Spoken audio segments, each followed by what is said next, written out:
our biggest question we get at Bonnaroo of being somebody that's recognizable, that people are used to seeing us where we are. We've been there in the same spot within 20 feet for since 2015. We've been right on the road to that, and people always ask, how do y'all get this spot?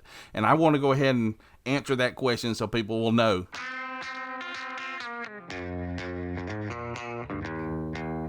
Welcome back to the What Podcast. I'm Barry. That's Russ. That's Bryan. Guys, we've got another big show. Pretty excited about it. We've got a lot to talk about. Let's just go ahead and start and go backwards a little bit. I thought last week's episode with Brad Parker was one of the best shows that we've done. Not because of us three necessarily, though you guys were great. No, I think it was me. Look at Taco, man. He's coming around, right? I can't argue. No, Brad is great. But he gets it. You know, we say that about certain guests. He knows what's expected. He knows what people want to hear. He offered a ton of information. I'm going to ask you guys, what were some of the, I thought there were a couple of things that sort of stood out to me. The idea that, and this is in no order, but there's only like 25 acts around the world, you know, that can headline, so to speak, fill up a big event, and they don't necessarily do festivals. That was kind of fascinating. Yeah. The whole, and I'm glad he said it, and I'm glad we got it out there because it made a lot of sense. How much data impacts what they do. Mm-hmm. You know, like the idea of the re-entry fee, and one day, you know, they're not going to sell a 4-day pass because they need to know who's coming on Friday and who's coming on Sunday. You know, it's not necessarily a right, and they'll work with you if you need to switch one day for another or something. Yeah, they'll do it, but they're going to refund you and then charge you for another thing because that keeps their data consistent. That really stood out to me. It sounded like a pain in the ass. You know, as a patron, I'd be like, what a pain in the ass. Why do I have to wait? You know, just do it. But it makes perfect sense. They need that data. Yeah. Mm-hmm. They do everything very, very calculated. I guess my biggest takeaway from talking to Brad Parker last week was he has officially said he is not the festival. I know, and he so said I guess that's what I got most out of all that. He said he's going to put us in the room with him. Yeah, I don't believe that. We'll see if it happens. Because I don't necessarily believe Brad on this. I think he still might be festival. I don't know. Well, Clark Kent, Superman, they don't sit around and let this stuff out. He's going to pay some random dude to show up and say, yeah, I'm festival. We're going to put a pillowcase over his head. Yeah. My thought was I actually have a couple ideas on who it might be, if in fact that's the truth. But that's a different thing. The overall thing I thought was great about it, if by chance you didn't get it all or you're not through with it, whatever it might be, is it was a lot of times we're talking Bonnaroo, talking Bonnaroo.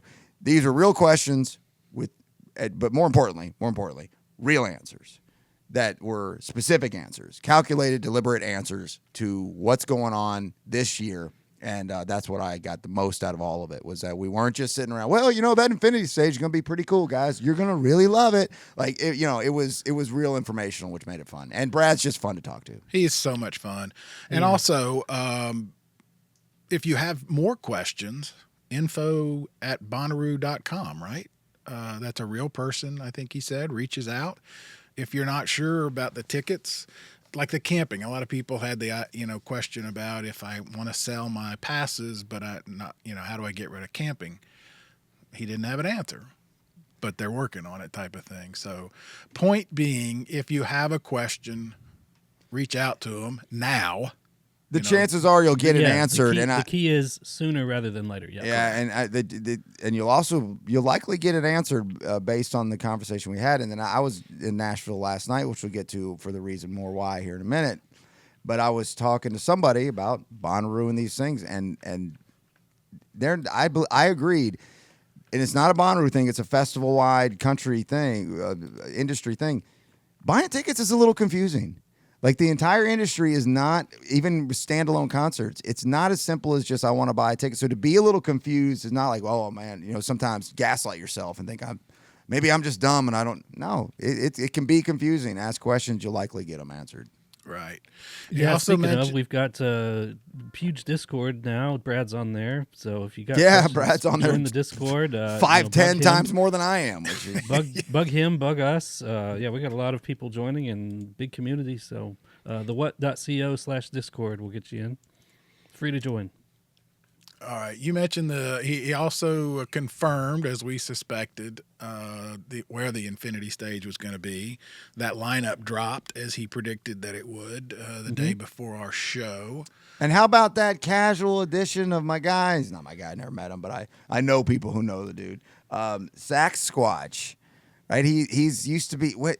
Oh, I should have pulled it up. He was in one of these legendary bluegrass bands for a while. Yeah. And then it's almost like a Here Come the Mummies. Sorry, I don't have a long time to go back into that, but it's where he did this, undercover thing, partly as a joke, dressing up as the Bigfoot, as a Sasquatch, and partially as just to be secretive. Well, who is this guy playing these crazy songs? And now he's recording with people. Man, that was a huge drop for me. I can't wait to see that at the Infinity Stage. I don't know if you thought I was kidding, but I actually interviewed the guy. In 2021. Yeah. Okay, I guess I do remember you saying that now. Yeah, he was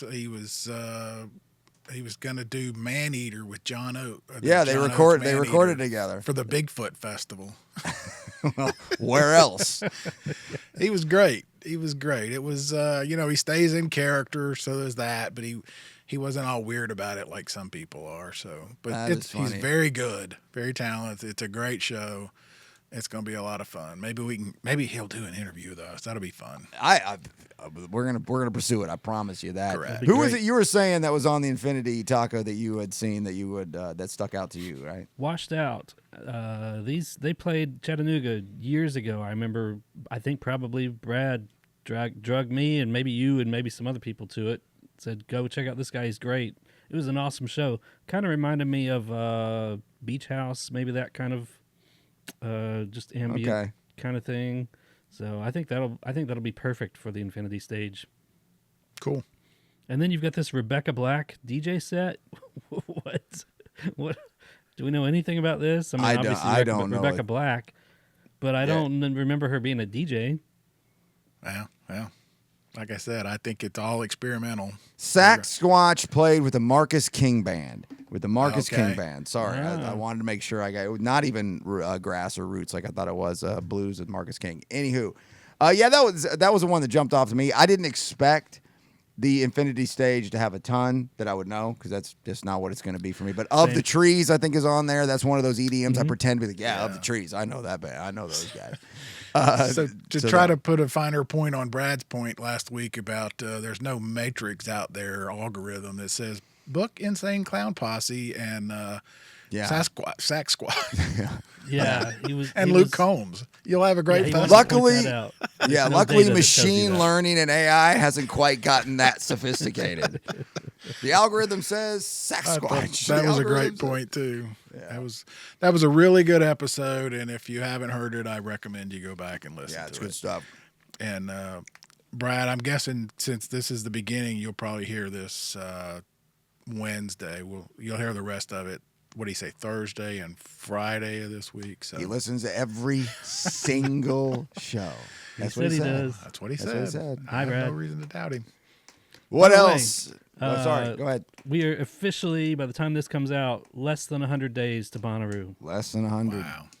The countdown is into the double digits. So I like it. It'll be here before you know it. I like it. All right, Shaky Knees lineup came out. Wow. I know you're excited. Wow. You're always excited for Shaky Knees, Russ, and normally I am too. This one's great. This is so good. Right here, yeah. I mean, it's so good. I know there's some of these. Sorry, go ahead. Well, it's normally in May. This year it's in September. Yeah. Normally we have the Shaky Knees lineup before Bonnaroo because of the dating. This year we didn't know when we were getting the Shaky Knees lineup, and then they started doing these Rue clues, for lack of a better term, shaky clues, I guess. And everybody's like, "Oh, that's great. When's the lineup coming out?" We had no idea. They finally said, "Okay, it's coming out Tuesday." Here it is. Here it is. Boom, worth the wait. Absolutely amazing. Yeah, there's some of these fests. Forgive me for not having any information from me today. It's a little discombobulated day for me, but louder than life, and some of these that have these just great rock acts, like so many names. But many of those are they're much legacy acts, and they're very curated to a very specific type of people.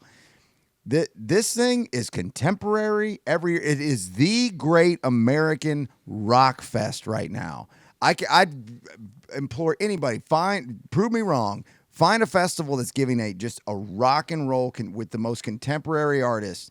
There's nobody doing it like Shaky Knees, and for guys like us who are rock and roll people, certainly me and Taco very much who love this Atlanta City Fest. This is really good. Yeah, it's really good. Not to mention, it is contemporary. Yes, there's also some names on there thought you'd never see on a festival lineup. Devo. Yeah, that's for me. That's what jumped out at me. Devo. Plenty of legacy on here too, but for me is lots of contemporary. Weird Al on Sunday. 4 Non-Blondes. Yep. I didn't even know they were back together. Linda Perry is one of my absolute favorite singer-songwriters of all time. I mean, how about a 1-2 punch of Black Keys and Cage the Elephant in the early evening to, not even the headliners for that Saturday. Yeah. Black Keys and Cage aren't even the headliners. That's amazing. Yeah, Public Enemy on that same night. Our guys, Backseat Lovers. Backseat Lovers. They're if you see, they keep getting higher and higher on that festival lineup every year. It's because of us. They come on the podcast. We discovered them. Same with Michigander. Yeah, he's on that list too. Yeah, and the Beaches, Brian. Saturday, my girls, the Beaches. I'm good friends. My good gal pals. That Saturday is for me. That Saturday is for me. See, it's Sunday for me, but it's all 3 days for me. Yeah. I mean, if I could all three, I'd like to see the Pixies, Joey Valence. I've become a fan now, thanks to our listeners. Shout out to Amy. This is not a we're all going to Bourbon and Beyond because we're excited thing. Atlanta's an hour and 39 minutes down the road. I'm going to Saturday of this festival to see Beaches, if nothing else. Yeah, I'm going for sure. Johnny Marr. By the way, did you guys know he's playing with Deadmau5? No. That's what I think I heard. I think I heard on the Real Rubus. Yeah. I think Mitchell let that drop, if I remember correctly. I mean, Johnny Marr is amazing. So that'll be a lot of fun. It's really good, top to bottom. I mean, excellent job, Shaky. Yeah. Excellent. I mean, worth really the wait because we were, all these other September fall-ish festivals announced, and we're like, oh, that's great. We're Shaky. Well, and they just moved venues to Piedmont Park. Sorry to people who don't understand what that means, but that's a good move. I think that people will be happy with that. So there was a lot of questions: new venue or new location, new time, and so that leads me to believe maybe this is a ditch effort. And maybe this is kind of it. Yeah. If this is it, this ain't it. I mean, pretty good effort. What a way to go. Yeah. So excellent work, and the reason it took a minute, they had a lot to get where it worked out. Obviously, they had to work this out. Sublime, we didn't. We're kind of denied Sublime because they were supposed to play that Sunday at South Star before it got canceled because of the rain. True. You cannot wait. Just hope that September doesn't give us some bad hurricane season. Me too. Don't even mention it. Yeah. Never know. All right, Brian, you made a field trip last night. Went over to Nashville to see the hottest guitar player in the history of bluegrass, apparently. Billy Strings. That's a world's tallest. Okay, but whatever. Billy Strings. I wanted to pull the audio and we could just flash it. I didn't have time, but from last week, can I be unreasonable? And then of course you're like, well, yeah, what would stop you? You always are. Right. And just because I was joking about it doesn't mean I wasn't going to actually do it and be unreasonable. Everything I was concerned about that I might not like, it's like every single one of them were true. Oh no. It's like everything about it that I thought might turn me off, it all pretty much happened. I had a great time. So much fun, but I have family in Nashville. Going to Nashville is something I do all the time. And so it's always fun, and I had a great time. But it's bluegrass, Barry, and now don't like bluegrass technically overall as a music genre. If we're ranking them, right, it's down this list down here. And I got this understanding that maybe, and it's one of those, I got it built up by a lot of my jam friends, and I expected maybe it's not quite just bluegrass. Maybe I'm missing something. No, it's a bluegrass show for almost 3 hours, and they didn't play the song I wanted to hear. Oh no, they played it the night before, and we were on. If there was a pit, there's not a pit because there's the GA floor, but there's not like a Bridgestone Arena. So the hockey arena where the Predators play. And, I mean, I was 20 rows out, 15 rows out. Best seats I've had in as long as I can remember. So, like, it was fun. He played 2 or 3 songs that I liked. 3 hours of bluegrass. 3 hours. So long. We didn't get out of there. I'm surprised you're here. We got in there at 6:45 in the evening inside. It was cold, very cold in Nashville yesterday. And we didn't leave until midnight Central, which is 1 o'clock our time, and then we're recording the next day or on a Sunday. But here's the best part, and real fast. I know most people don't care about this. I'm going to go way into this on the Stone on Air podcast next week to a level that's annoying. So if you want, because there is plenty of anecdotal stuff here, but there's one for this show we need. I don't want to bore you with anything else. So I'm standing there. First set just ends. And it was fine enough, and I'm chit chatting whoever, and some guy comes up to me, he's like, "Hey man, Bryan? Yeah, Bryan Stone? Yeah, man, I watch the show all the time, on the floor, in the pit essentially. His name's Joel. We talked for a little, and I was like, Joel, I'm not gonna remember this. I asked him like 3 times, like Joel, one more time, and he's like, Billy Joel, like the Billy Joel story. I was like, great. I won't forget now. Great work. I won't forget now. Brad Steiner and the Billy Joel story. We don't have time to reset it, but good work, buddy, or whatever it was. Great work. Great work. And Joel works at Bridgestone Arena. I didn't get that far in. He wasn't on like duty at that moment. Didn't get that far into it. For all I know, he runs the damn place. He owns the place. For all I know. And boy, that was as cool as it gets. That's pretty neat. If I was sitting there super thinking neat. that this show's not exactly hitting it for me, man, Joel, thank you. And I appreciate anytime you guys say hello out there. But wow, what an just rando ass thing. And he was loving it. He specifically asked. That's why I know he's not just familiar with the show. He's like, okay, so what do you think so far? It's like, I don't know yet. I'll get back to you. But it was great. But speaking of your Stone on Air, I wanted to mention, because I reached out to, I knew you were going. I think on, was it Friday? I sent you a link to a Rick Beata interview with Billy Strings. Mm-hmm. Really, really good interview. But you did a bit on your show last Wednesday about Billy Strings and Rocky Top, and the fact that every bluegrass song starts out with the same run at the beginning. Yeah. Do. That Rick Beato, he plays about 12 songs. They all start exactly the same. You nailed it. It's so annoying. It's bluegrass, man. There's 3 songs: fast, faster, and fastest. I know, That's and all just, it is. So the Rocky Top down.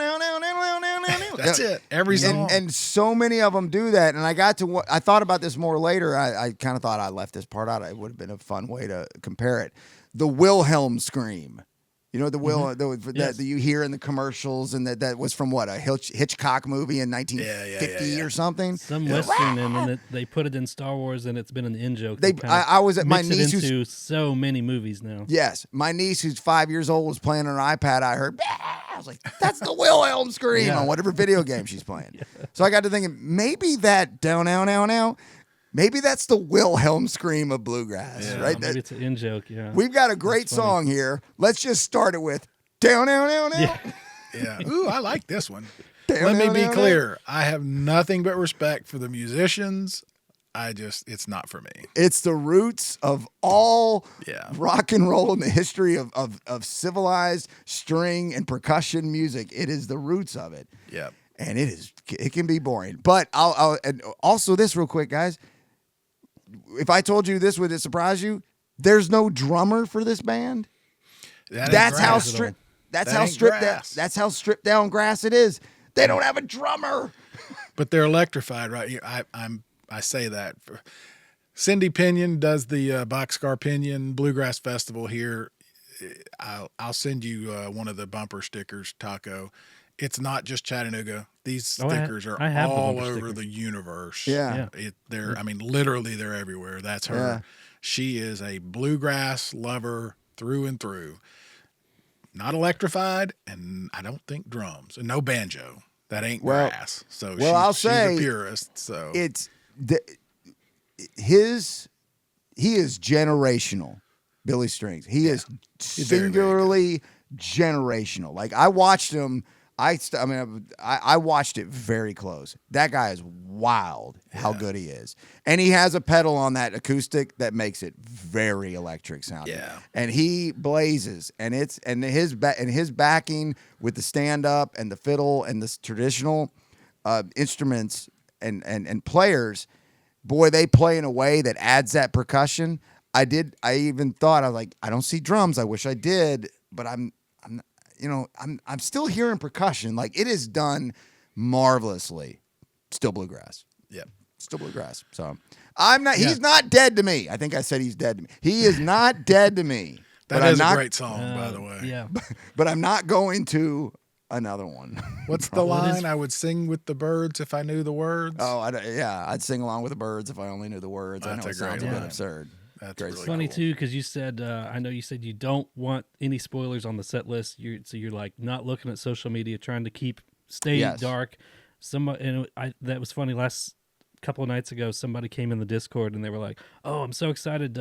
Brian's gonna go see Billy Strings. I got the set list from last night's show." And I'm like, "Wait, stop! Don't." Thank you. I wondered what that was for. That's thank you. And I had several people who didn't know any better send me some stuff, and it was getting and because he plays a different set every single night like a jam band, and I wanted to be disappointed in real time. I didn't want to be disappointed in advance. That sums up Brian Stone right there. Don't disappoint me before I get here. Disappoint me as it happens. Yeah. But I want to be disappoined in real time. That's the Brian Stone we all know and love, right? There's one or two other things that were pretty funny that are mean nothing to most people. And next week on that other pod, I'll spend some time on it. But thanks for listening to it here. But boy, Joel, man. Thank you so much for saying hello, and especially if you got any pull in that arena and be there for Pearl Jam, send me an email. There you go. All right. So on our show today, guys. Churchboners. Churchboners. This was a lot of fun.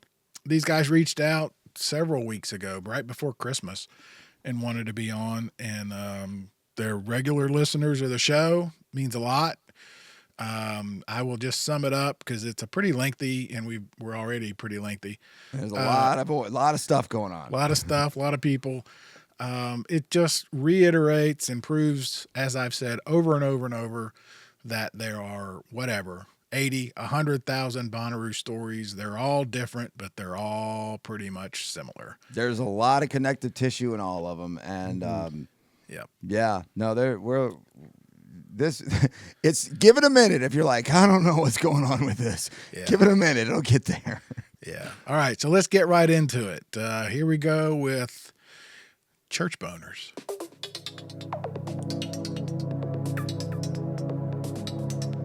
I thought when I came up with Camp Nut Butter, the double entendre was pretty funny. Churchboners takes it to the next level. How are you guys? Let's introduce everybody. Who we got? Rick, tell us who's with us. All right. We've got Chad. Wave at him, Chad. We got That's Chad. Your son? Chad's my son. We got Sean. Sean's our group leader. Hello, Sean. We got Nick. And I'm Bonnadad, Rick. All right. Bonnadad. No, that's Barry. Barry's he's the dad.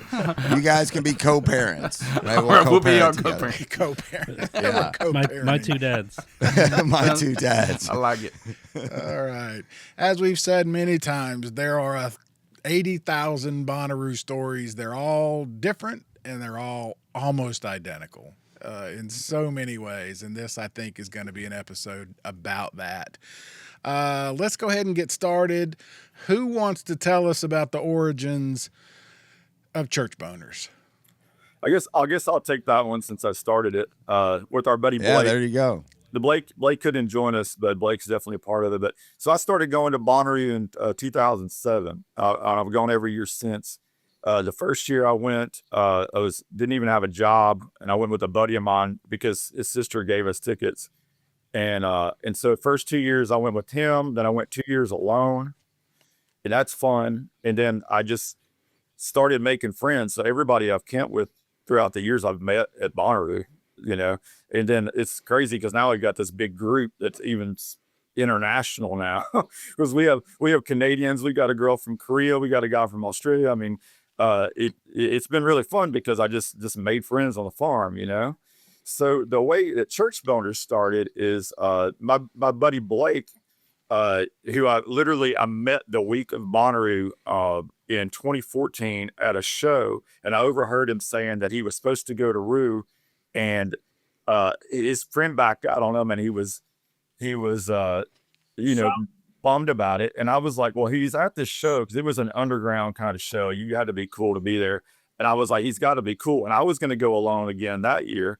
And so I go, hey, dude, I don't know you, but I'm going to Roo alone if you want to go. And so we literally, we met, and then a few days later, off we go to Roo. And so we had to develop a trust really quickly, don't bring sand to the farm and all that, And so we had a great time. In the following year, I wanted to make a flag. I was looking for inspiration of what would be a funny flag to have. And so I was going through photos, and there was a photo, and I think it was from 2009. But literally, I saw the writing on the wall. And somebody had just written in Sharpie churchboners on the wall. So I stole it. This whole thing's stolen. It's not a secret. And so I was like, there's something there. So I started screwing around just on paint, and I made the first logo, which was the church lady from Saturday Night Live, and it just said churchboners. Yeah. And so initially we were going to fly it above our camp, and I'd gone to Home Depot and got concrete and did this whole thing. And when we got out there, it just didn't work. So we just hung it from our easy up. The next thing we know, people were coming up and taking pictures with this flag, and they just thought it was really funny. And we just started making friends because of it. And so that's churchboners. And what's really cool is years later, because we started doing stickers, and then every year we'll have a different sticker. Years later, the guys that actually wrote that on the wall years earlier, they came by and they were like, how did you guys come up with this name? And it was like, literally stole it. Like it was somebody just scribbled it on the top of the wall, and he goes, that was us. That was me and my buddy. He goes, that was like an inside joke between me and him. And he sent me a picture, and I couldn't find it though. He sent me a picture of him on his buddy's shoulders writing down on the wall. But he was like, but that was as far as we were ever going to take it. And he was like, I love that you guys just ran with it and made this whole thing out of it. So yeah, completely stolen, but it's churchboners. That's who we are, So he didn't come after you with copyright infringement or anything like that. No, so you're good. They loved it. We gave them tons of stickers, and they loved it. They thought it was cool that I was inspired by that. Yeah. Well, when I first heard it, my comment was, I grew up Catholic, so I mean it struck a chord, but I'd never heard it before. But I was like, that's funny. I think that's why it's so catchy, is because it does strike a chord with everybody that walks by. It's just two words that don't go together. They just don't. No. But are somehow they relatable. Shouldn't. We made a sign last year we put an actual definition on what a churchboner is because people ask us nonstop. So we just kind of point to the sign. It's got some Webster dictionary definition of a churchboner. So Rick was really into ChatGTP last year, and so he asked ChatGTP to define it, and it knows everything. That's probably good. Yeah, It'll make it up if it don't. It pulled our history. All right, so we didn't do that when we went around the table. Where is everybody calling? I know, Nick, you're in Michigan, right? Yeah, I'm in Grand Rapids, Michigan, Western Michigan. My mom's from Grand Haven, so I'm beautiful. Michigander. All right, Sean, where are you calling from? Tupelo, Mississippi, the birthplace of Elvis Presley. That's correct. There you go. That's right. And Rick, you and Chad are where? Athens, Alabama, home of Alabama Shakes. Oh, you're not far Wow, from that's us, right. That's right. Nice. All right. Well, as you know, Russ, Bryan, and I are basically the Chattanooga area. So this is always what amazes me again about the whole Bonnaroo thing is it literally is a national and now international festival. So, all right, how many in your group? I'm sure it varies, but what's what's a high, the core? what's a low? Yeah, The core is about 12.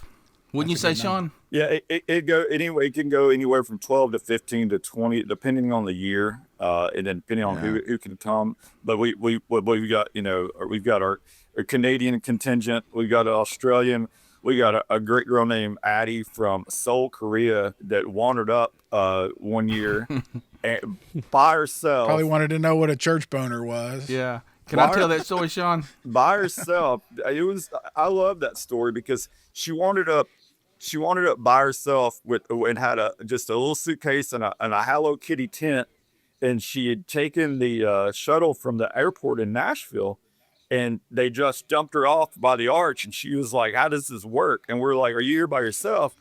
And she's like, "Yeah." And so everybody's like, "Sit down." We get her a drink. They start setting up her tent, like, "We got you." And she was so much fun. And she came back 2 years later with her boyfriend, and he didn't speak much English at all. But I woke up one morning and he's like, he's putting whiskey in his coffee. And I'm like, "Oh, now we could talk, And we got to, universal language. Yeah, we got to become so good friends. I mean, we all just tend to adopt each other. I mean, everybody on here I've met, through Bonnaroo. We say we got 12, but we usually get a stray boner every year. Every from year. Somewhere. Absolutely. Stray boner. Did you write that one down, Rick? Yeah. Did you write that one down? I got it wrote on the bottom of my computer. Stray boner. Work it in. It is. Be prepared, man. Be prepared. That's good. So like he says, we're going to essentially take one person every year and give them a front row seat to a 100,000 person event. That pretty much happens every year. We just grab somebody and be super nice to them. Well, we in the Camp Nut Butter at one time when we got to our highest number around 16, 17, I wanted to push it more. It didn't happen as much. The superlatives. And we had a rookie of the year or an MVP kind of thing. It didn't really stick. We didn't do it as well as I'd like to have. But yeah, you got to find the rookie and you got to guide them. You got to hold their hand for a minute. And then the MVP and, all the different awards you can give out. Hey, Nicholas, real quick. We'll get you in here. I don't have a specific question for you because I don't know exactly. Tell me whatever you want. But your poster back there, everybody's got a poster of something, a record, a handbill, the show you're at. You got the campground poster behind you. I do. I love that. I love that. Show them the vinyl thing you held up a minute ago. I've also got. I also see your arch light up back there. I've seen that all over online. I've always wanted. Yeah, that's great. That guy is on Etsy. Yeah, Definitely I've seen it. I've also got this schedule from 2013. I think this camp poster is from 2013 as well. That looks about right because that's the old layout. But that's cool. You don't see that every day. Nicholas, what brought you into the Church Boners? I met orbit. What was your first boner? What was your first boner? My first year was 2011. I met Rick and Chad in 2013 in Tent Only, the old Tent Only. Yeah. And then my cousin Carlos and I, we would go together every year. We camped in Tent Only. 2013 was our first year in Tent Only, and we met Rick and Chad. And then the next couple of years, we ended up camping in Tent Only, but in a different spot. But we would see Rick every year. We ended up hanging out with Rick, and in the couple of years since we had camped with Rick, he had met Sean, and they had started working out this whole church boner thing, and then me and Carlos got linked into it. And then you just became a part of the ethos. Now we're family. Yeah, boner family. So, Rick, you and Chad obviously are family. Everybody else met just through Bonnaroo? Is that right? Justin and Caroline. Yeah, we're obviously. Yeah. But you guys met there, is that correct? Or is that another couple? We did not meet at Bonnaroo. We met Sean at Bonnaroo. We met everyone else at Bonnaroo. We got invited to Bonnaroo by Blake. Blake's not on, is he? No, he's got to work today. Uh, well, yeah, Blake invited us. We were going to go alone. I bought Justin tickets for his birthday in 2016, and it was just going to be us. And then Blake found out we were going, and he was like, "Oh, you guys should camp with us." And we had no idea what we were getting into. Um, and like Chad said, a front row seat to the festival is exactly what it was, and we were just blown away. But no, we met each other just at a Halloween party actually here in Oxford. Nice.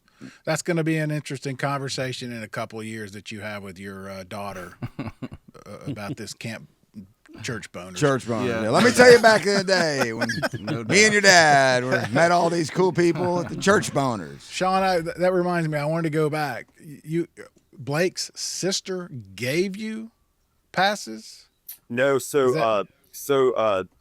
no, there's my friend Grant. He actually lives in Spain now. He's never coming back. He's never coming back. But that was my Good for him. 2007. Yeah, he said they just hang out over there. Apparently, they work a little bit. They take like 3-hour lunches. It's fine.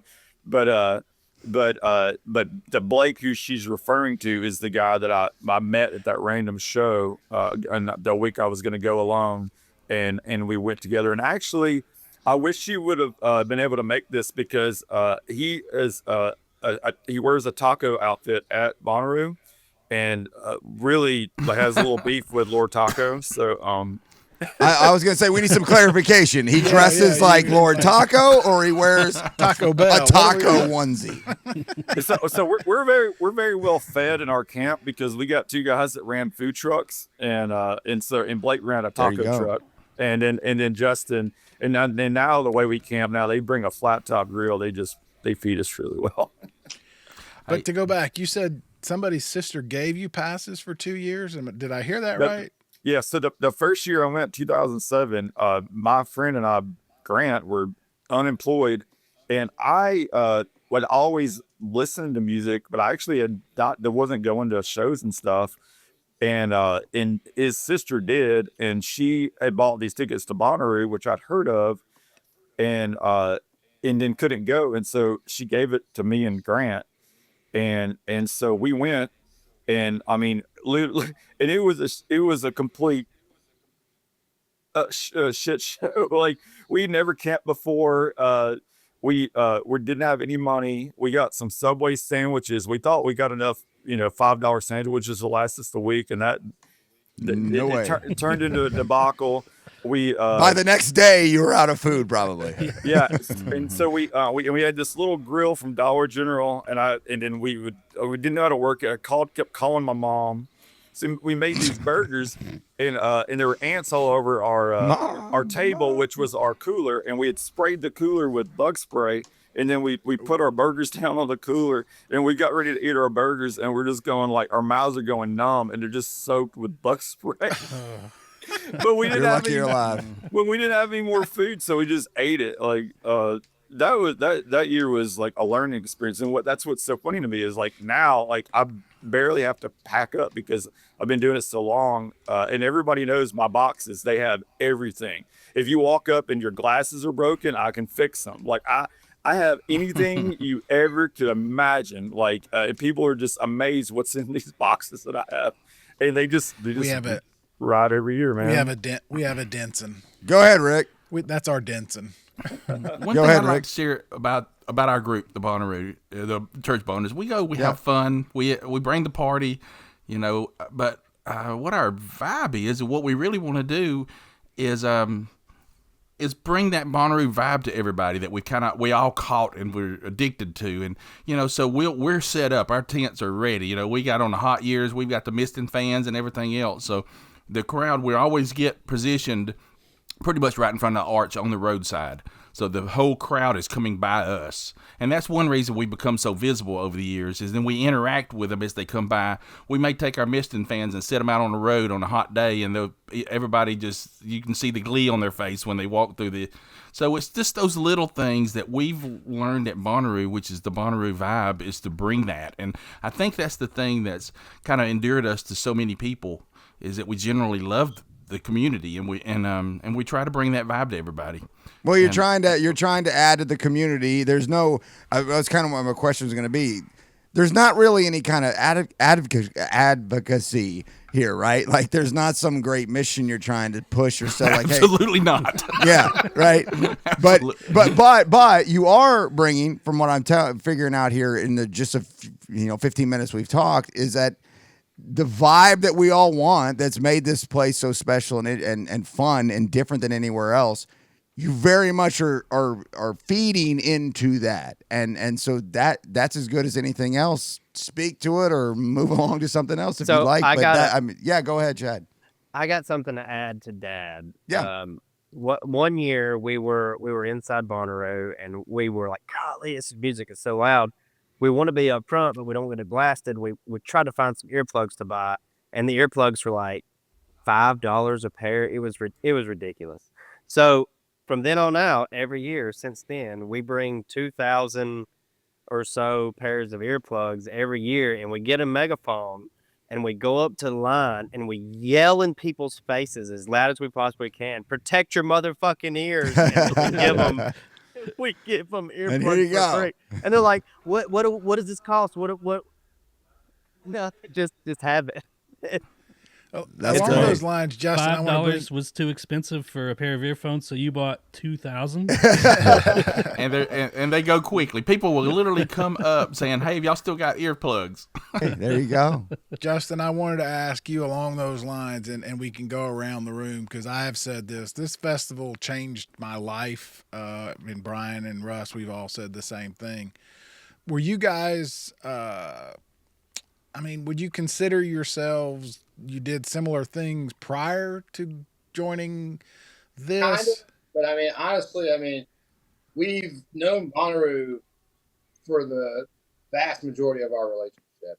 Like we met in 2013, so there was only 3 years there where Bonnaroo wasn't a part of our life. So now that we've been going every year, it's like I don't see I feel like it's definitely brought us together as far as interests and the friend group we have now. We all have the same set of friends basically, and including the boners of Bonnaroo. But we had done Jill Street Fest, Music Festival and We've done other Jazz Fest, festivals but we had never done a camping festival before this one.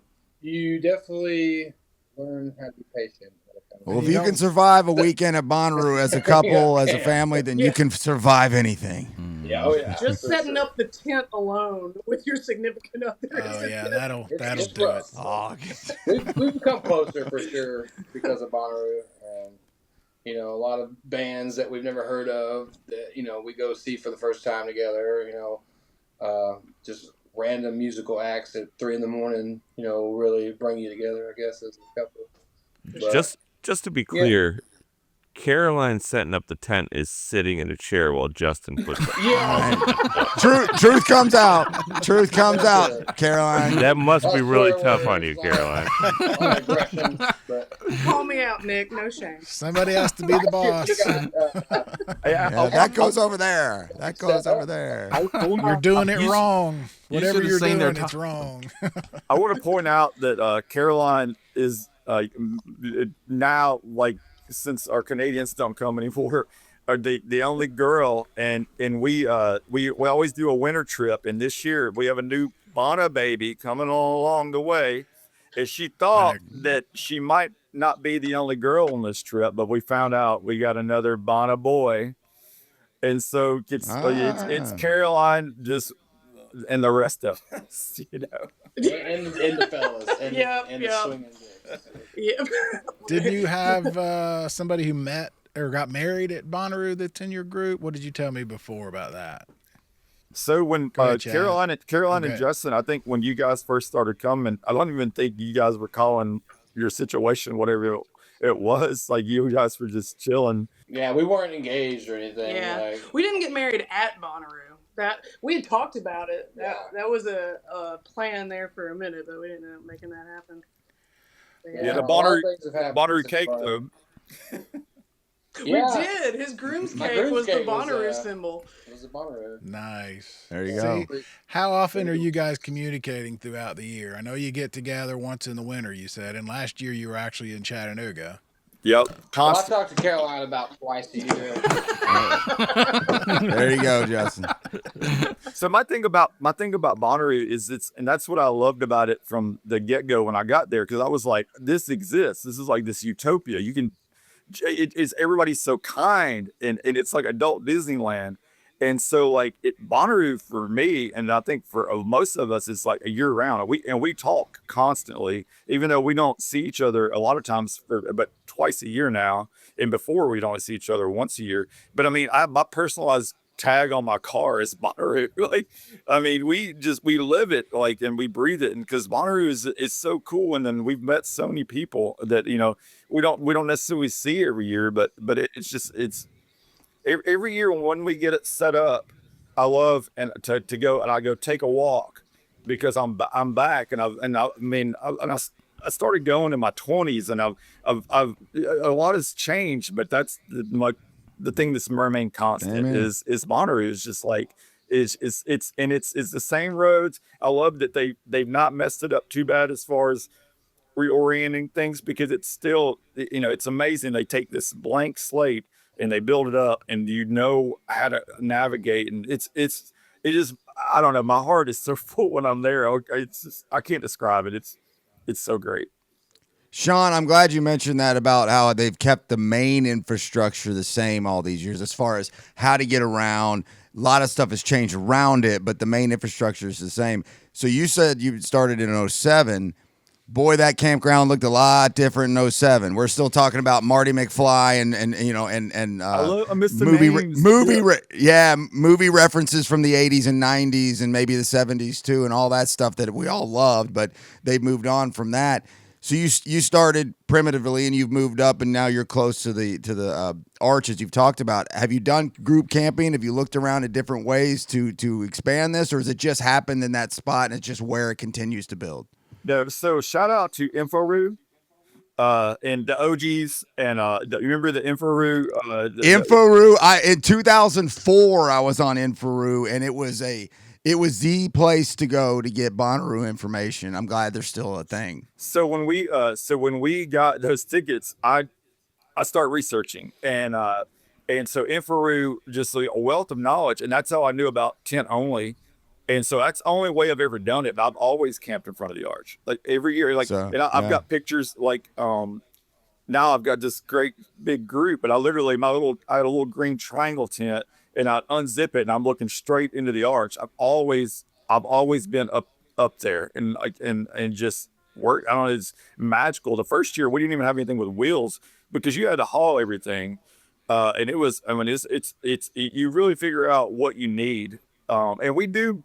Honestly, it's nice that we can park our cars up there now, but it was such a better look when it was just tents. And honestly, like, it separates the ones that really want to do it from the ones that don't, because if you got to haul all your crap up there, the vibe up there, it's changed a little, but I do miss, like, just the hodgepodge of tents, and in those photos through the arch, it looked like Glastonbury. I mean, it's just, the cars kind of messed it up, but yeah, I do miss the camp names and all that stuff, but yeah, but the layout, you can still find your way around. Like, I mean, the walls are still where they're at, and you're just walking those roads, man. It makes me happy.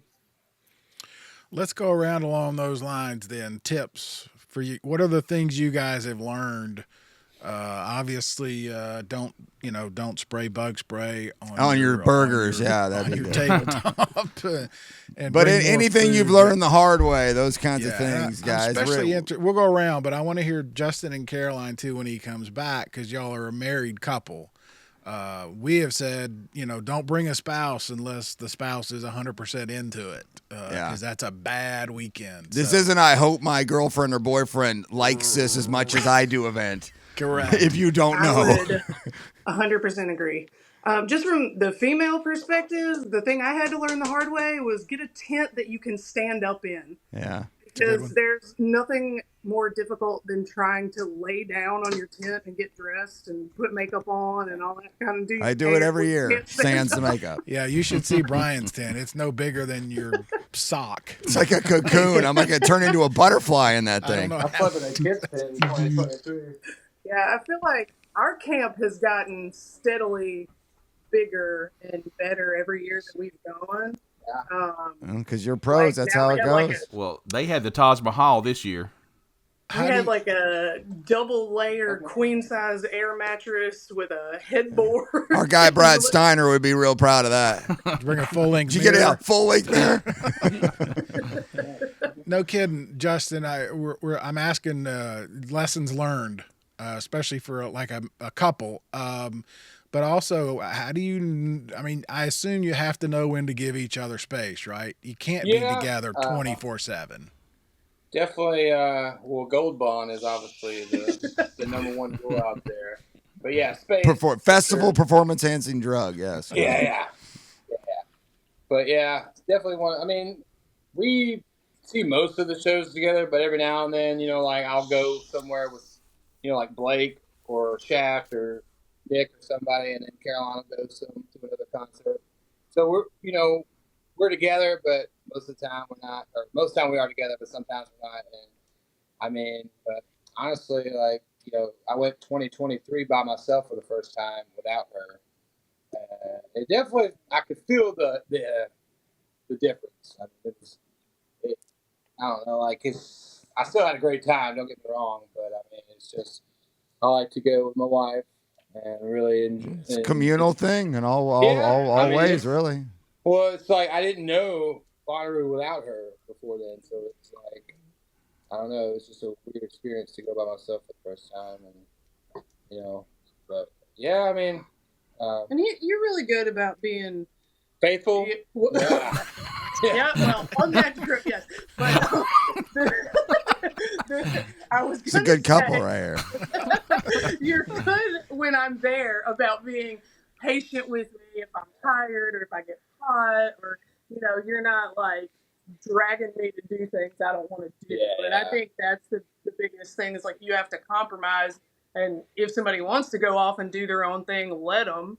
And don't try to, as a couple, especially, even in a friend group, like don't try to stifle what somebody's going to do. Like you've got your wanderer and you've got your, person that wants to, experiment with different things, that kind of stuff. And if you're not on the same page about those things, it can get bad. Yeah, that for a long time, Bonnaroo people, which we all are, that's kind of day one, week one stuff. Rick, what about you? What have you learned the hard way?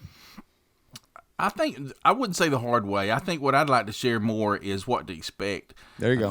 I think if you come to Bonnaroo expecting people to be friendly and open and want to talk and want to have a conversation with you, a lot of people don't realize that Bonnaroo is not like everywhere else. If you're coming to Bonnaroo for the first year, expect to find a group of people and a bunch of folks that would like to have a conversation with you. If you just they want to know about you. Yeah, they want to know about you. Be real, be open, be honest.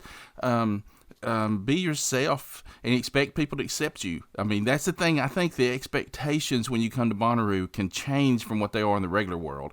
You can expect people to accept you for who you are at Bonnaroo. And I'd say that's one thing that just go ahead on day one and realize people's going to accept you for who you are.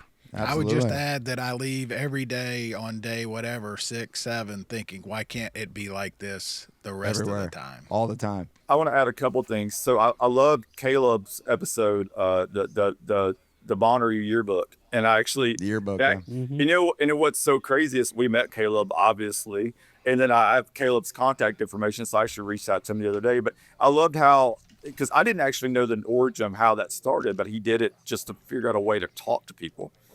And so I've changed his personality. That's what I've always encouraged, and because I had to, because I did go alone, and whenever I see people on InfoRoute or on Loophole, you'll see people asking, my friends aren't going.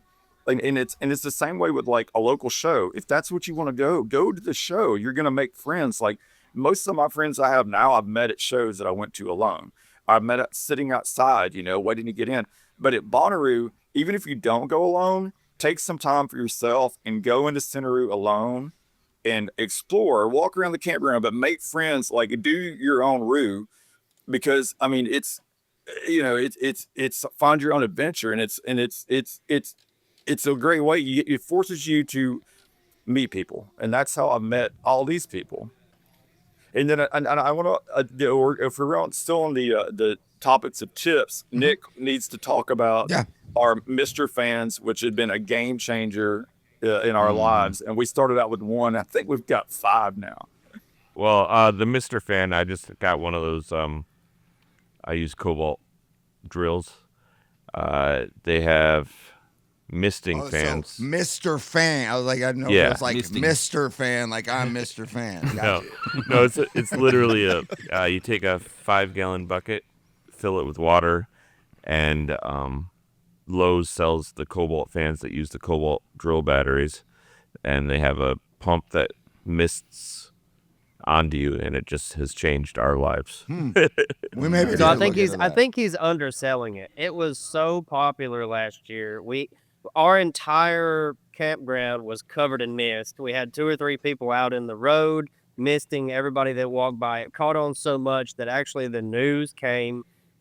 Local news came and interviewed us specifically about the Mr. Fans, and no telling how many hundreds of people just stopped by and chilled under the mist for, I don't know, 5 or 10 minutes. That's pretty cool. Throughout 5 days. Last year, I bet by Sunday that was a very popular place to be. Oh yeah. Very moist boners for sure. Hey Nick, what's required for those fans? Water. What was the power? Did we have the rechargeable the generators we had? Do we need the generators for the fans? Or? We have the generators so I can recharge my Cobalt batteries, but really, I mean, it's about a 4-hour charge on the Cobalt battery. So I think Shaft is the real MVP for making all the treks to get the water. Yeah. At least several dozen trips. Yeah, I just showed up with a fan and gave it to someone else to take care of. Hey, you got to delegate it all out, man. You can't. You You got to delegate everything. I delegate every day, and I'm an ops manager, and I do nothing but. So I love to just show up to camp and let these guys do all the work. And it's awesome. I kind of do that too. Bring your skill set. Yeah. I like it. So I do have a tip of my own that kind of plays off of what Sean and Dad said. We are a group of about 30 folks, and your natural tendency when you go to an event as a group is to stick together as a group. But really, that will stifle your enjoyment. You have to be totally fine with breaking off into 30 individual groups of one. Go see what the hell you want to see, and then regroup, temporarily later, and then break back off. If you try to stick together as one cohesive you're going to waste a lot of time. Oh my gosh, you're going to waste everything. So be okay with being alone, because everywhere you go, because of the positivity and the morale that Dad was talking about earlier, everybody's your friend. If as long as you keep that up and that energy becomes contagious, everybody you stand around is instantly going to become a friend no matter where you are. So go see what you want to see. Be okay breaking apart, but have some way to meet back up, later. Bryan, have you and I, Alice Cooper and that little Red Hot Chili Peppers in the tent. At shows we've seen. Have you and I been to shows together? Not many. There was Alice Cooper. That was 2012, and then there was a time we all went somewhere because it was somebody with the Backstreet Lovers or something like that. Maybe a couple. And Dave. Where we had Tara and a bunch of them, but not normally. No, and me and Taco. I mean, you and I have seen nothing. I can't remember. Maybe 1 or 2, but maybe I can't remember. But I am a loner at nature in just regular life, and I do a little bit of meet you here, meet you there, meet you there. I'm a side quest all day, whole quest like that. That's kind of what I love, and it works for me. Some people works for a minute. You said it, Sean, earlier. Choose your own adventure. It's the most clear way to put how you should handle Bonnaroo. At least most people agree with that. I'm thinking, if anything, Bryan, we probably just ended up there together. We didn't go together. I can't think of it. Last year we went to see the band from here, Oh yeah, our guy Monrovia. Yeah, Monrovia. but that was a little different. That's But the yeah, last one. Yeah, typically it's just kind of we all run. Here we are, and all right, see you in the whenever I see you. We'll usually do some kind of costumes on Sunday night. That's the show we always go to, and we always go as a group, and we usually dress up and take us a group picture before we go. This year's Sunday was Sundress Sunday, so we all had sundresses on. God. Yeah, I'm not proud your of that Bonnaroo family is a little more cohesive than our Bonnaroo family was. Hey, you want to wear a sundress? Nope. See you. Yeah, but I looked good in mine. I bet you did. I bet you did. Hey, sundress and a misting fan. Well, I bet you were cool. You were cool. see that hair blowing back. Yeah. Oh wait, Your body temperature was lower than mine. Can I answer a question that Barry asked a while ago? Yes. sure. So, Barry, you'd ask, how's it changed us going to Bonnaroo? Yeah. So me and you're similar ages, and I don't know how much of your audience is our age, but one thing with me is I grew up and lived, and all of my friends before Bonnaroo was real conservative, and I never just fit into all of that, and so I think coming to Bonnaroo changed me in a radical way, because I was always very inclusive, but I just didn't have that group that felt the same way I do, So I go to Bonnaroo and I walk up, I've done Bonnaroo. First time was a guy my age, we did it together, and the next time it was my daughter. She did it with me, and then I came by myself one year, and then Chad came, and then churchboners. But I was walking up to Centeroo one time, early on in my Bonnaroo days, and I walk in, and a couple guys walk out of Bonnaroo, and both of them have got Speedos on, and that's it. And they was obviously in love, and you're thinking, dang, I didn't know that was an option. Well, I was. Everybody else was glad I didn't know it was an option, but they came out, and I don't see this in Birmingham, Alabama, in my home, And they come out, and they were in love, and they were body to body, and they were close, and they was having fun, and they were smiling, and they were happy, and obviously they were gay guys, and it was. So that was the beginning of challenging my worldview and everything that I'd ever experienced where I live. And Bonnaroo is a different place. It's in Tennessee, but it's not Tennessee. Yeah. And might as well be on the moon, but yes, we're proud to have it here in Tennessee. But all along, it is every step of my journey through Bonnaroo has challenged. No, not challenged. Let me rephrase that. Has helped to mold a worldview that fits me, fits more who I am as a person. And then I've watched these guys grow up. I've watched them have babies. I've watched them go through college and create their careers, and and all of that. So I've enjoyed every step of all that, but it has truly changed me, and has really, in a way, helped me kind of find myself, and not only that, find a place that says, "Hey, you're not alone. There's a lot of people like you." You know, I've loved it. Thank you No for one's sharing like that, you, Rick. Thank you. For sharing Nobody's that. like you. That kind of gets back to what I said about that last day when you leave thinking, why can't it be like this all the time? I mean, that couple you saw, they were just having a good time, right? Well, they're having Just ball. living their life. Why's it got to bother you? It sure don't. They're having a good time.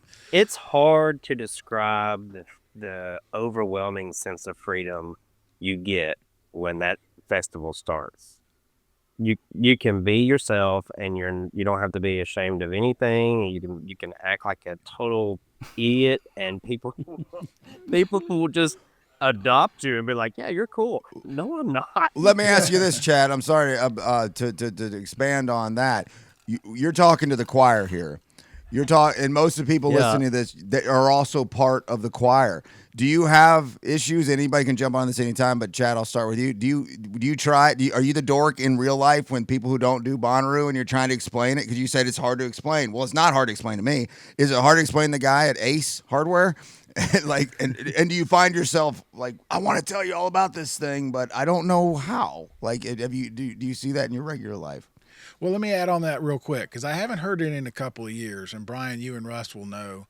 But forever, when we started going, the only question non-Bonnaroo goers would say, "You camp? You sleep on the ground?" That's all they could picture was the mud and the heat.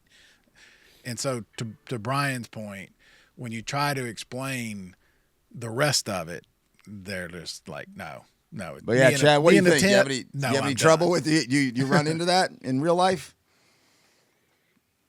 I mean, I became an adult, that more responsible, and of course I try to, be professional at work and, you know, here. But when I step foot on the farm, I am not professional at all, at least. So it's just freeing. It really is freeing. There's no judgment. Nobody cares. Everybody's gonna high five you. So yeah, I mean, I've done some very stupid things on the farm, but it was fun, and you know, it's a way to safely get it out of your system. And I really appreciate it, and I probably will do it with Dad forever for the next 100 years. You know. Love it. I think the biggest thing we get when we tell people that don't go is, "Aren't you old for that? Aren't you too old to still be going to Bonnaroo?" Tell them to call me. There you go. Right? And it's like, we're in our 30s. We go with people in their 40s plus. Like, I don't know why people outside of this community think it's something you grow out of, but don't. it's, you know, It's crazy to think how many people. you definitely don't. Well, a lot of people don't even know what Bonnaroo is. Like, there are people that live in Tennessee that are like an hour from Manchester, and I talk about Bonnaroo, like, what is that? I was like, how do you not know? I mean, come on, man. It's like, it's so big and it's been around for so long. I feel like I'm like speaking another language when I try to tell, talk about Bonnaroo. I was at a bonfire not too long ago, and I feel like 90% of my stories are just Bonnaroo stories. And then I was like, I feel like I'm saying the word Bonnaroo. Who's the Michigan guy? Is that you, Nick? Yeah. Let's talk to you a little bit further away from the South here. What about you in regular life? Do you talk to people? Do they marvel at it, wonder what the hell it is, think you're a crazy person? What do you run into? Yeah, I get a lot of crazy. First of all, I'm very much a northern person, and I make this joke every year, but I always say, like, it's the weirdest thing in the world for me to go down to Tennessee for my family reunion every year. Yeah. But yeah, there's a lot of people in Michigan that actually know what Bonnaroo is. I don't really have too many problems explaining it to people. But like I said, I'm a man, like I'm the boss at work and stuff like that. So people think it's really weird that I go because I'm a completely different person in regular life. Nick, he's gonna be gone at Bonnaroo. We can get away with anything. He's gonna wear a coat and tie on the farm. What the? Yeah, exactly. I'm very much a different person outside of work than I am at Bonnaroo, obviously. But it's not too hard to explain to people. How's that haul? How's that drive? Is that 10 hours or so? It's about 11 or 12. Yeah. Probably close to 16 once we get everybody wrangled in the state of Michigan before we head south. There's 3 of them that comes down together. Yeah, we're obviously very close, and the one thing that I've always wondered, if I was further away, if it was a 10-hour drive, if it was you guys in Mississippi, that's still a little bit of a drive, especially at the end of the weekend, when we're all ready to, we don't want to go back to reality, except we do want to go home, right? We do want to go to our beds. I always wondered if I was further out, would that maybe or influence how I thought about it going forward. Clearly for you, Nick, it hasn't, but that's just a thought. It hasn't, not a question. What has helped is I have a lot of close friends in Nashville, so now I do take a day in Nashville. There you go. On each end of it. I just got back from there an hour ago. Yeah. Good, great place. Yeah, it's a place for me to sleep every year is what I do. There you go. Drive down, sleep, hang out in Nashville for a night, and then we head over the next night, and then the same thing on the way back. So it makes it the trip a whole lot easier. All right, I want to make a really strong point. We have been on here for 52 minutes and not mentioned music one time. That's not shocking. I know, right? Well, as we always say, it doesn't matter who's playing, right? I mean, you guys, this is my lineup right here. Yeah, right here. When we buy our tickets anymore. Yeah, it doesn't matter. How amazing is that we don't even care who the bands are playing? Like we know this, we all get it. It's still, I'm like, we don't even care. It's great. But when we get there, bring it on. Oh, sure. So all we care about is what's in Sean's box. So Rick always says, and I love this because we are like Black Friday pre-sale, like we're going, doesn't matter. Rick always says we're the headliners. There you And go. that for him, we're Who's the So it headliners? doesn't, Yeah. This guy's the It's us. headliner. as long as we're all there, then everything else is just gravy, you know. And then we do talk about the music, and we listen to the lineup. We always get a playlist going, and we're discovering stuff. But yeah, like I mean, it's and it's funny for me because when I first started going, especially when I was alone, I would grid out Excel spreadsheets of who I was going to see, and I was like a machine. And I mean, I would barely come back to camp, and I would see so many shows. But now, as I've gotten older, I've got my must sees, but I'm willing to bend because it's all about the hangs. And so, and if the group a gaggle wants to go to this instead of that, I'll go because I know I want to hang out with my friends, and we do that. So yeah. I'll say that's the downside of the misting fan, though, is it makes it much more difficult to get out of To leave. to leave and get into the sun and go. If you guys are by the arch and you've got a good a time of day when there's not too much noise pollution during the day when everything's banging, you got the what right there. Exactly. I mean, it's right there. It helps me tremendously. Yeah. Being so close. We watch a lot of, or we listen to a lot of what stage concerts. We're the just same. From our We talk from our about spot. we talk about how great that stage is. I'm in love with it. We all love it. Not only is it great sounding when you're in the field and you're down there, no matter where. That's why I'm barely ever in the pit. Doesn't matter where you are. That sound travels for like a mile. You can go so far and still hear that because it's got its own directional positioning. You guys are in a good spot. It used to be better before they started playing the music through the arch itself. That's been a huge problem the last couple of years. Is the arch likes to play the number one hits of the 2000s for some reason. Wait, hold on. What? Right, We have a the problem arch here. plays music. We have a problem. All right, I'm making Tell a her, note. listen up. Yeah. The arch plays music now. They have like the old PA system below the arch. Okay. It's playing like Mr. Brightside. Because real quick, sorry, Justin. Dr. So it's Jupiter. got they've got the visuals are amazing these days, and the arch is as great as it's ever looked. It's got speakers regularly playing music, just almost like house music. Music that's not at the festival. I didn't know that. The same 5 30 songs on repeat makes you hate all 5 songs. It's 4 hours of music. I have the whole playlist right here. and And they do it over and over and over. and it rolls all day at night. One time they read a book. 24 hours. Well, not if we It can help starts it. at 10 a.m. and it goes until 10 p.m. I think. Really? Did you guys know this? No, I had no so idea. This was like a point of our tension. What all of us on our surveys this year, it's awful, and it's like We'll so talk to all Tuba the- about. We'll talk to Tuba about this in a Yeah, week. we know a guy. And We'll see what we and can actually- do. and actually, because I was a big fan of Radio Bonnaroo, and you guys, some of you guys worked on that. Dude, Radio Bonnaroo, and not only that, I would listen through it throughout the year on the app. I loved all that stuff. But I'm like, of all the content they have, and so Nick's kind of his brain works that way. He got to where he could call out what the next song was going to be, and it was so loud. And so, I mean, we tried to dismantle those speakers. We would turn them. We would try to do everything we could to make it stop. But it Wow. did. But you would have a band on a what, and then you would have Mr. Brightside blasting at you every 5 songs. And then one night, and this was legendary. There was a night. I think it was a Thursday night, or maybe I think it was probably a Wednesday.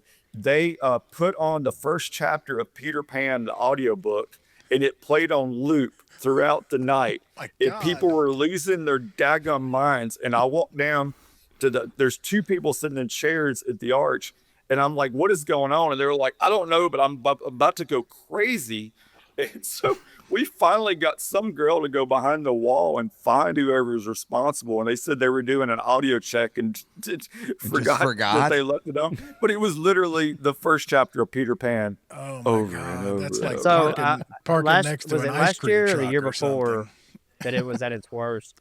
I think maybe last year. I forget what it was. It's All the right, same. we it's will the get to same the bottom playlist. of this one. We I will get went- to the I bottom went- of this one. Please So help look, us. yeah, this is how bad it was. It was so loud at our tent, we could not. So I walked up to the Bonnaroo teammates under the arch, and I could barely talk to them. It was so loud. I took out my phone with the decibel meter, and it was like 95, 98 decibels. And I said, how? And I'm behind the speaker. I'm not in front of the speaker. I'm behind it. It's 98 decibels. How do y'all stand here? Here's some earplugs. Put some earplugs in. And they said, no, we're not allowed to put earplugs in because we're part of security. How can you hear anything anyway without earplugs in? So they were not allowed to wear earplugs. So the following day that we figured out a way to, didn't completely quiet it, but we disabled. Some of them may have been disabled. By the end of the day. Some of them was disabled. Deny or confirm, right? May or may Yeah. not. Yeah, I'm It not would be nice promoting. if that never happened again. Nothing I'm was not promoting damaged. that. I'm not necessarily promoting that, but Wow. this is an interesting turn of events I wasn't expecting to find today.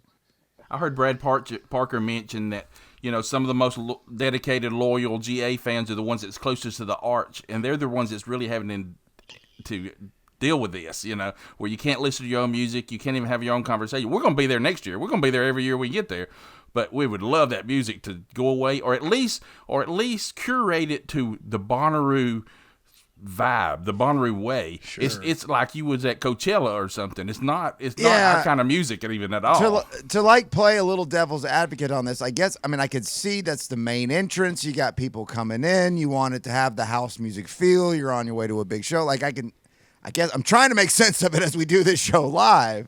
But I mean, if they would play the artists that are there, that would be fine. There's hundreds of artists that are playing at Bonnaroo.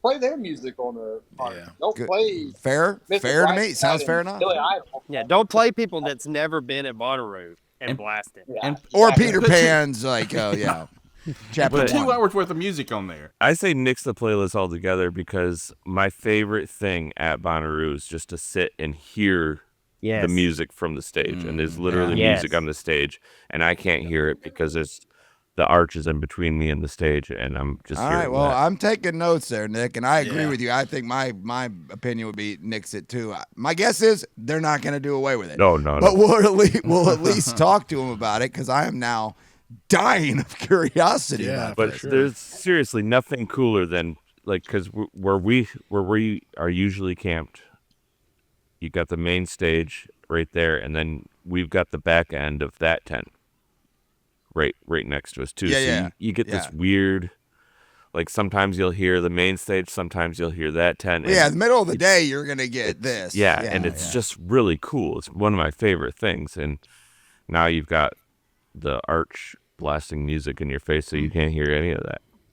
Hey, Brian, if they don't want to nix it, why not have a DJ and just like something organic going on? Because literally, it was like when you're at a show and then the show's over and then they throw on the house music and it's just some random crap. Yeah, It Seven literally- Nation Army or something. It's so much of it is so random, but yeah, have a little DJ going, just something organic, because there's so much good music out there, and I'm like, we're at Bonnaroo, but we're literally we're getting to where Nick can call the next song because it's so short. Like a restaurant. So y'all, we get our biggest question we get at Bonnaroo of being somebody that's recognizable, that people are used to seeing us where we are. We've been there in the same spot within 20 feet for since 2015. We've been right on the road to that, and people always ask, "How do y'all get this spot?" And I want to go ahead and answer that question so people will know. Hey, there you go. It's a miracle. Good call. It's a Bonnaroo miracle. It's a miracle. How do you do it? We It's a pray to miracle. the Bonnaroo gods, and they pop us, and then we click our heels. Divine intervention. And we pop up in that same spot. We've never had any assistance from Bonnaroo on it at all, and we don't expect that one. But we have had some people. We'll take it. But we have had some people in line when they say, "Hey, these are the guys that are the churchboners. Y'all got to let them go first." That's happened a couple of years. There you go. But you got to build your own cloud. But it truly is a miracle. I was gonna say we you- shouldn't have been there every year since 2015. I was going to say you get it because nobody else wants to listen to that music music over there. Yeah, keep the Yeah, music but going. that's got to be, guys. To clear this up, So let that's them probably have it. been since the arch has been now high tech, right? Right, Before that, that right. probably didn't happen. Probably 2 years. Is my, And Yeah, Sean, yeah. Sean definitely hit the nail on the head. We don't get preferential treatment, but if you have it, please give it to us. Yes. Please. We'll be there anyway. Doesn't hurt to ask. Yeah. Never hurts it to ask. Never hurts to ask. We are seriously stressed out for a month and a half leading up to Bonnaroo, worrying about whether we're going to get our spot or not. I understand. Every year. We talk about it all the time. I'd be the miracle I would think would run out any minute. We would think stress it is. us We out. think this might be the year that we don't do it every year, and then some kind of weird thing happens, and it's a team sport. We just all get there. I'll add this one thing. So this sticker right here is it. They gave 1,000 stickers out to the first people that got into Bonnaroo, and we had 1, 2, 3, 4, 5, and 6. But I will tell you this: the very best spot, not the best spot, the number one spot in Bonnaroo for the first person that comes in and they park. It's a horrible spot. Horrible. All of our spots have always been good. We've always got lucky. But we had that spot one time and there's like a gully going through. It's kind of funny, There's like a gully going through. So like if you're the very first person that comes into Bonnaroo, you're going to actually get a gully in your camp space. Your second spot, you're great. Third, great. But the first one. The first year that I met the guys that ended up being in Camp Nut Butter, they thought they had a great spot, and it was 10 feet from a row of porta potties. Yeah, that was a bad idea. Thanks for helping with that. Hey, Bam! Dad, all you night remember the year that you called it that we were headed to BFE and you pushed me out of the truck? Yes.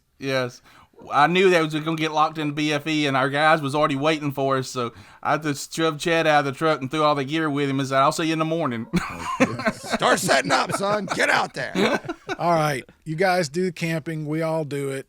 Stone can't answer this, but every year the rest of us bring something new. Like last year, I added a cot, or a tent that attaches to my Easy Up. What are you guys bringing this year? What's the new gotta have? What's the addition? Mr. Fan is pretty epic. I'm going to look for that one. And Brad Parker's tip last week about the juice packs. That's pretty strong. Hey, Justin, can you take this one? Because the way they do it now, or it's not, the 10 only is not 10 only anymore. We're able to bring a lot more stuff, and Justin's is cook. He's able to cook for us now, so he brings a lot. Yeah. So what's the new addition this year? I do miss tent only, but now that we are able to bring our vehicles closer, we can bring way more stuff. We don't have to lug stuff. So we bring generators now, lots of fuel, cooking stoves, and used to it was I would bring a cooler, clothes, and a tent. But now That's all I do. It's gotten so I'm able to bring so many things now, like hammocks, like freestanding hammocks, and just 3 or 4 tents, and for backup, just in case. Like we have somebody join our group that this is their first time. They didn't know they needed a tent, which has happened. I mean, honestly, some people are very, very underprepared, and we have so many things now that I can cram in my truck. That it's just like, I look forward every year. After the last Bonnaroo, I'm just like finding stuff I can bring down. It's like, oh, well, what if we brought a ice machine? Or like now I have a portable refrigerator to where I can bring food and I don't need ice anymore. That runs off electricity. There you go. So, that's a huge upgrade. Because the ice has gotten a little out of control out there. I think it's 10, 30 pricing wise, yeah, something like that. So now I can just I think the generators are a huge upgrade too. Me and Sean bring a generator, and so now we have unlimited power, and we have ceiling fans last year in our tent. Hey, there you go. That was a huge upgrade. So I don't know. I love just trying to just one up myself from the year before and the year before that. Yeah. So he's our Denson then, Yeah, Barry. Denson and Brad with the carpeting. And Russ brings 2 things, PBR and a certain mason jar full of Alabama gold. Yeah. I think this year I'm going to try to bring a large community fan just for people on the road with a mister. That'd be good. There you go. Well, I can't wait to come see you guys this year. You guys got it licked, man. I love to hear the evolution of the story starting in 07. So we're not talking about, I mean, I know not everybody from 07, but the origins of this whole thing is really neat. Yeah. Anything we didn't ask you to get into? Like I said, we hadn't even taught music. We'll do that later sometime. Yeah. I got nothing else for you, but I look forward to seeing you guys this year for sure. But yeah, what else? Anything you want to throw out there, guys? Anybody jump in? I mean, it'd be nice to meet you guys. Absolutely. For sure. Oh, I'll swing by. I'll swing by for sure. Russ, we'll see you on Tuesday. Yeah, I'll be Russ there will be Tuesday. Yeah. Yeah, you guys can have a big party. You can tell me about it on Thursday. Yeah. So we run Monday to Monday, and we Woo! and Every bit of it. Every bit of it. It's so much fun, and I like the RVs and all that. Like that's great and stuff, but I love the nitty gritty of being dirty, and it's and I just can't see myself doing Rue any other way with these guys and in that spot or at least up front there and Bonnaroo is great. Oh wait, I do got something I'll share with you. This is important to have. This is a Wook Whomper. So you're just whacking people with it as they walk by. Just the All right, woods. so Just the Wook. That's my guys. Just the That's Wook. my guys. Everybody knows what a Wook is, right? But anyway, Yes. so we get a lot of randos that come wandering up to our campsite, and it's fine. Like we love chatting with people, but as soon as they get to the point where they're getting to it, they want something. Worn out, want they're something. welcome. I get up and I'll go 1 second, and I'll bonk them on the head, and then we give them a beer or whatever. It's fun, but we never had one that didn't think it was funny. But yeah, get It's you fun. a Wook Whomper because they respect it. And you just bonk them on the head there.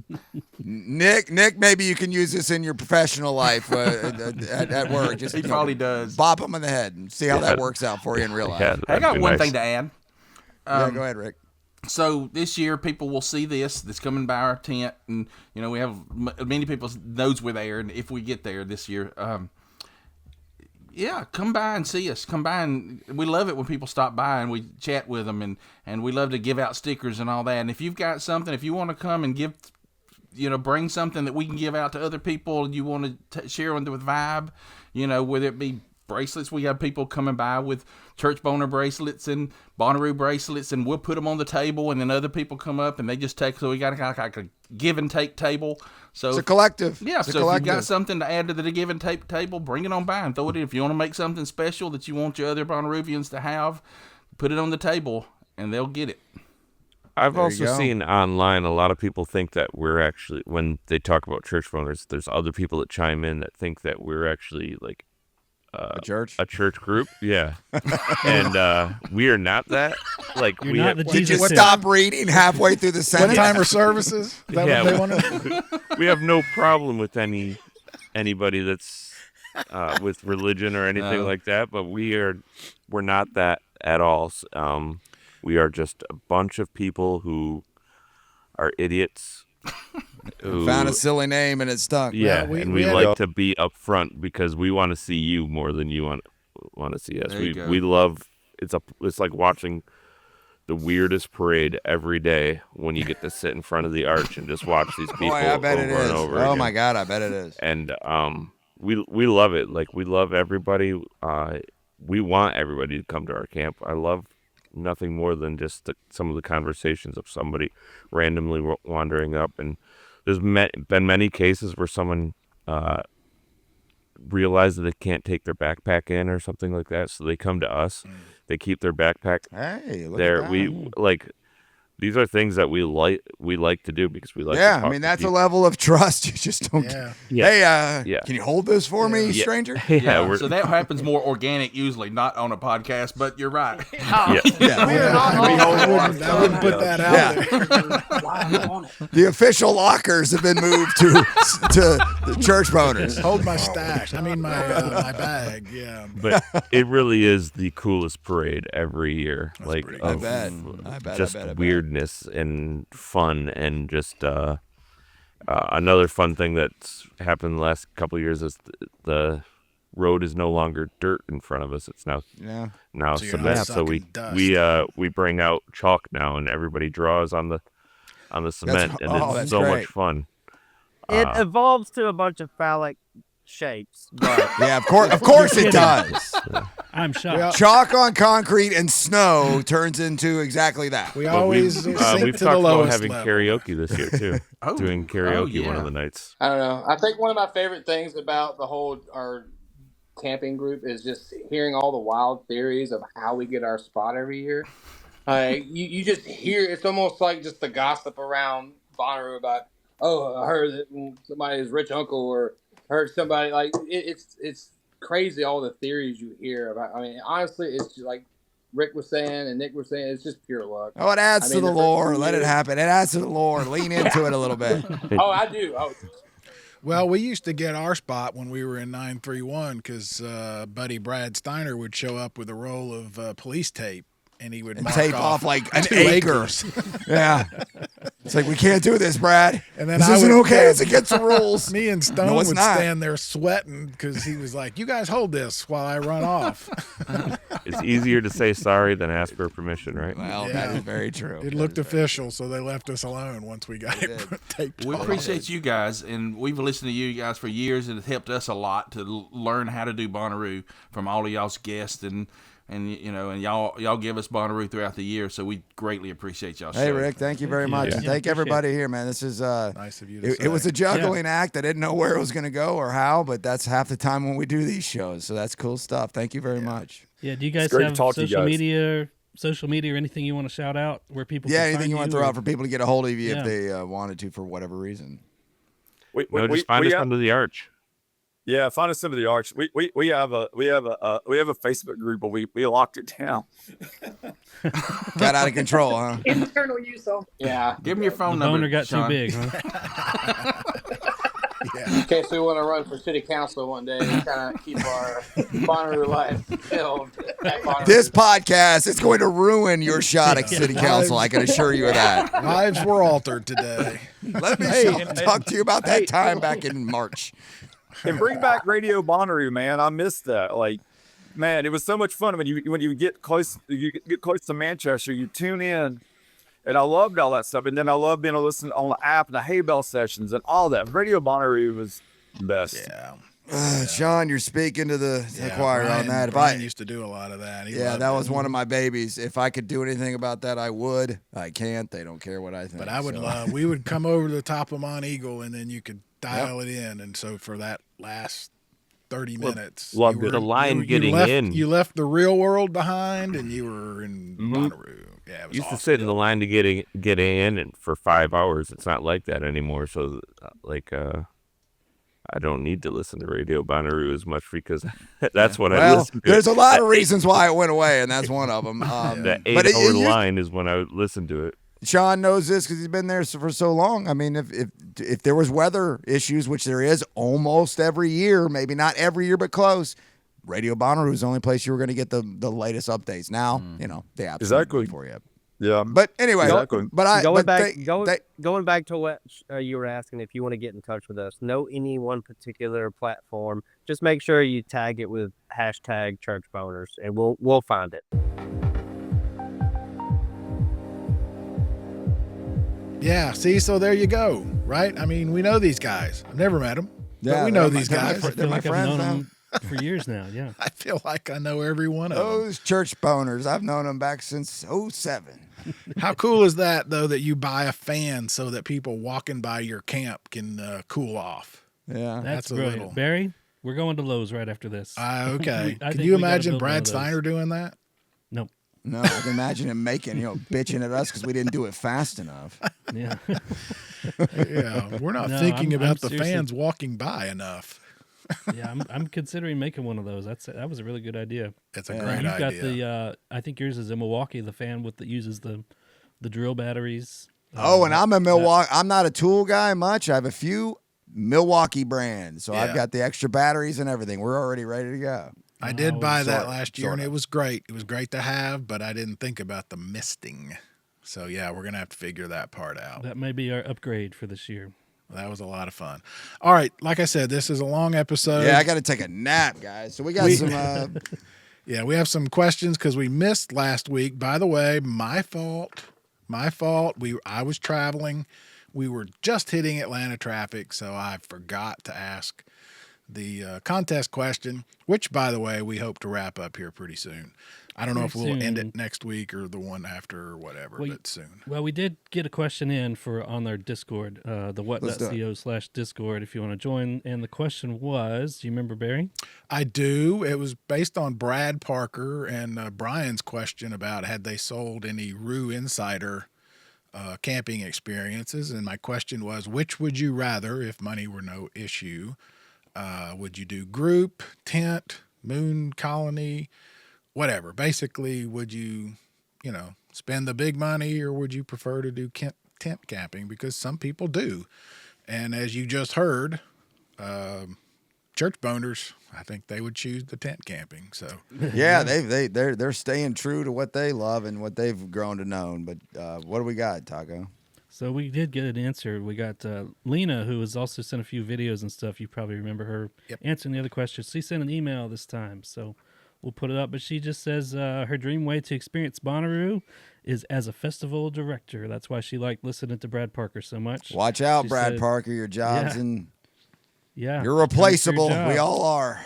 She said it's a pipe dream right now, but she's working hard to soak up lots of knowledge about the industry, and she hopes to use her creativity to continue and expand the Bonnaroo magic someday. So if there's any openings, Brad, if you need an intern. Lena, you're going to love next week's episode as well. That's all I'll more say, insider stuff. Because things happen, and I hate to tease something and it not happen until it's for sure, but you're going to love it. Because we've already done that once, so I know, we're gonna do it again too and mess it up. It's fine. It happens. All right, what else? You got any others? Got a couple faxes in. One came from Bosco, who's sending some other faxes. I think he's really enjoys doing this. He has no other way to use his fax. He's got he's just excited. He's got somebody to fax. So I love it. I would be too. Also, kind of an answer to this week's question. He said he was torn because there's part of me that knows that regular camping and group camping is the real way to experience Bonnaroo. I don't know about that. He says, but I'm not in my 20s anymore. I'm all in on Area 931, even though their version of regular car camping. But if money's no issue, I'm absolutely getting an RV for some air conditioning and being able to get a full night's sleep before the party starts again the next day. Sorry Camp Nut Butter got kicked out of the woods, but you're all welcome to hang at my camp in 931 this year. So look at that. Don't promise things you're not ready to fulfill. Ooh, I can drag a sleeping bag over there. I will figure out a way in there. Yeah, we'll bring the church boners with us too. Yeah. I know my way around 931. I grew up in that place. Absolutely. In my late 30s. Yeah, we know where it is for sure. Absolutely. What else? We got one from this is from Chris in Nashville. Since you just went to Nashville, he says he loves the show. He's been playing catch up on the podcast. This is back a few weeks ago. We asked the question, if you could redo any one show at Bonnaroo, which would be the one you choose? I really like this question. I love this question. He says, for me, it would be the Sunday in 2022. I plan to see Lettuce, followed by Tira Whack. Tira was one of my favorite artists coming up, and I absolutely love Lettuce. My problem was that earlier that Sunday, I decided to take a couple Benadryl. It starts with me dozing off while standing at the Lettuce show. On a Sunday, dude, you're going to be snoozing. Sorry, go ahead.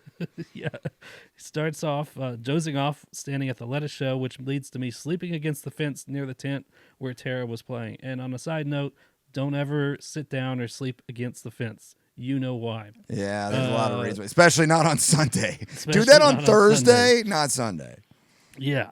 So he basically slept through the entire Terrace show, only caught bits and pieces of Lettuce, which is more upsetting because I keep missing whether they'll be at Bonnaroo or shows in town. So well, that was probably a pretty good nap. I've been an insomniac my whole life. I'm better now, or way better than I used to be. But there was one remedy: Benadryl.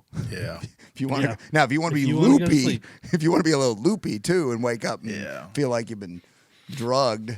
But yeah, right. Benadryl will do the trick. Yeah. Be careful with that stuff. All right, and then finally, since we missed last week, we got one voicemail. This is Lily. Hello, What Podcast friends. My name is Lily. I'm calling in to the contest. and I don't really have any questions about the camping, but I figured that maybe I could share a tip that I've learned from camping at festivals. Please do. For Bonnaroo, for maybe some people who haven't been or haven't camped a lot at festivals, maybe it's their first year camping, but I would say just ditch the tent and just go underneath a canopy, put some tapestries up for your wall. But the tent, it just gets so hot, and it's just honestly just not worth the hassle to put up. It's just honestly way better just to ditch it and just hang out with everybody under the canopies. You could put your air mattresses there. But yeah, no, I just wanted to share that. But I'm so excited for Bonnaroo, and it's going to be great. Bye, guys. Thank you, Lily. Yeah. That has been a common suggestion for the last half decade or so or more. Is that get out of the tent, get out of the easy bake oven, and there's so many different ways to do it. Now, bad weather comes in, screws up all ideas. But in best case scenarios, I'm hearing that more and more, and I'm believing it more and more. Yeah. Which leads us to this week's question and also a comment from me. Like last year, they have made a tent that snaps onto your Easy Up, which I got last year. You guys saw. Yep. Snaps right to the side of it. It went up in about 3 minutes. It was a nice place to change clothes, do all those sorts of things. Had a lot of vent air. I like it. But I agree with her. The Easy Up is the way to go. This week's question, every year we always get together as we're leaving or whatever and say, what's the one thing we're going to bring next year? What's the new thing? How we gonna improve this already masterpiece Right. of or at least somewhat of a masterpiece. Sometimes of a it's setup. taking things away. Yeah. We don't need this. Yeah, we don't need to bring the keg with the Camp Nut Butter tap marker anymore. We won't was do cool. Sorry, Bonnaroo, we don't do that anymore. We don't bring kegged beer anymore. Not that we ever did, but we don't want to do it anymore. Well, we did do it once. We did do it years ago. once. We did do it. That was the Eggs Benedict. That there, was too. like 2014. Yeah, it was pretty great. Speaking of 931 in the woods, wow. but Talk about yeah. party. So, like this year, the tips from Brad Parker last week about the juice boxes or the I don't know what you call them. The to-go applesauce, the adult applesauce. Oh, that's right. That was a great The tip. baby food. The baby food. Yeah. That was a great tip. That's some good energy right there. And the guys from Churchboners just now talking about the Mr. Fan and the bucket of water and blows cool air on people. That's a good one. So, what's the one thing you're adding to your camp this year? That's the question for this week. Yeah, and then I'd say we'll pick a winner probably after this question in the next week or two. So get them in, and we'll do that soon enough. And thank you for your patience on that. All right. Anything else, guys? Good show. I think so. All right. It's fun. Good show. See you next week. All right, guys. We'll talk soon. Bye. See ya. See ya.